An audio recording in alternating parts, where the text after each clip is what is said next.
ಯಾರು ಕೂಡ ಮೈಮರೆತು ಕೆಲಸ ಮಾಡದೆ ಎಚ್ಚೆತ್ತುಕೊಂಡು ಕೆಲಸ ಮಾಡಬೇಕೆಂದು ವಿಧಾನ ಪರಿಷತ್ತು ಉಪಸಭಾಪತಿ ಪ್ರಾಣೇಶ್ ಕರೆ ನೀಡಿದರು. ಕೈವರ ತಾತಯ್ಯ ಅವರ ಚರಿತ್ರೆಯನ್ನು ಯುವಕರು ಓದುವ ಕೆಲಸ ಮಾಡಿ ಅವರ ಹಾದಿಯಲ್ಲಿ ನಡೆದರೆ ಮಾತ್ರ ಉತ್ತಮ ಸಮಾಜ ನಿರ್ಮಾಣ ಮಾಡಲು ಸಾಧ್ಯವಾಗುತ್ತದೆ ಎಂದು ಸಂಸದರಾದ ಪ್ರಜ್ವಲ್ ರೇವಣ್ಣ ಸಲಹೆ ನೀಡಿದರು.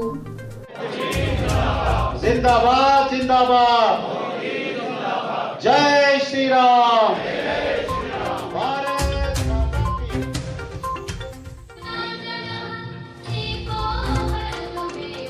भारत माता की जय, भारत माता की जय. ನಗರದ ಎಂಜಿ ರಸ್ತೆ ಬಳಿಯಿರುವ ಗುರುರಾಜ ಕಲ್ಯಾಣ ಮಂಟಪದಲ್ಲಿ ಸೋಮವಾರದಂದು ಬೆಳಗ್ಗೆ ಹಮ್ಮಿಕೊಳ್ಳಲಾಗಿದ್ದ ಜಿಲ್ಲಾ ಚುನಾವಣೆ ನಿರ್ವಹಣಾ ಸಮಿತಿ ಸಭೆ ಉದ್ಘಾಟಿಸಿ ಮಾತನಾಡಿದ ಅವರು, ಎಲ್ಲದಕ್ಕೂ ಪರಿಹಾರವಿದೆ, ಆದರೆ ಅಂತರ ಮಾಡುವ ಕೆಲಸ ಯಾರು ಮಾಡಬಾರದು.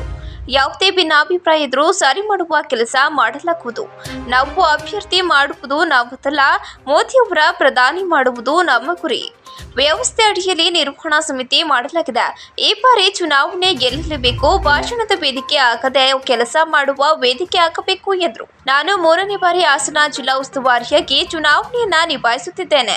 ಚುನಾವಣೆಯಲ್ಲಿ ಸೋಲು ಗೆಲುವು ಎಂಬುದು ಸಹಜ. ಅದರೊಳಗೆ ಎಲ್ಲಿ 2 ಚುನಾವಣೆ ಸೋತಿದ್ದು. ಈ ಬಾರಿ ವಿಶ್ವಾಸವಿದೆ. ನರೇಂದ್ರ ಮೋದಿ ನೇತೃತ್ವದಲ್ಲಿ ಚುನಾವಣೆ ನಡೆಯುತ್ತಿದ್ದು ನಾವು ಗೆದ್ದೇ ಗೆಲ್ಲುತ್ತೇವೆ. ಚುನಾವಣೆಯಲ್ಲಿ ಮೈ ಮರೆಯುವ ಕೆಲಸ ಮಾಡಬಾರದು. ನಮ್ಮ ಗುರಿ ಎಂದರೆ ನರೇಂದ್ರ ಮೋದಿಯವರನ್ನ ಪ್ರಧಾನಿಯಾಗಿ ಮಾಡುವುದು ಎಂದು ಹೇಳಿದರು.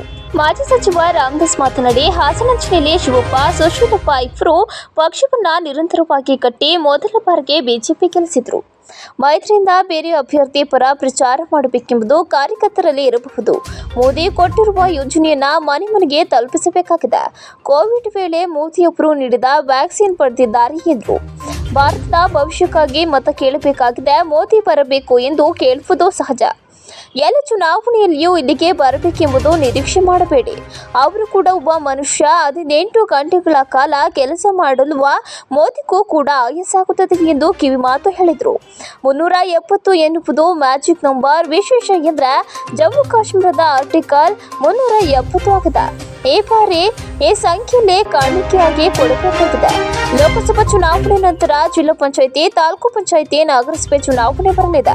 ರಾಮ ಮಂದಿರ ನಿರ್ಮಾಣ ಮಾಡಿ ಮಾತು ಉಳಿಸಿಕೊಂಡ ಬಂದಿದ್ದೇವೆ. ಇವತ್ತಿನಿಂದ ನಿರಂತರವಾಗಿ ಚುನಾವಣೆ ಪ್ರಚಾರವನ್ನ ಮಾಡೋಣ ಎಂದು ಹೇಳಿದರು.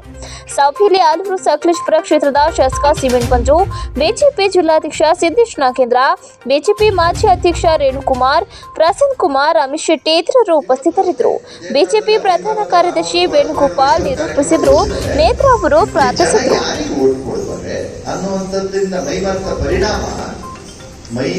ಹಾಗಾಗಿ ಮೈ ಮರೆಯುವಂತ ಕೆಲಸ ಮಾಡಬಾರದು. ನಮಗೆ ಜವಾಬ್ದಾರಿಗಳು ಈ ಮಾತುಗಳನ್ನ ನಾನು ಚುನಾವಣೆಯ ನಿರ್ವಹಣಾ ಸಮಿತಿಯಲ್ಲ, ಪ್ರತಿಯೊಬ್ಬ ಕಾರ್ಯಕರ್ತರಿಗೆ ತಲುಪಬೇಕಾದಂತ ವಿಚಾರ.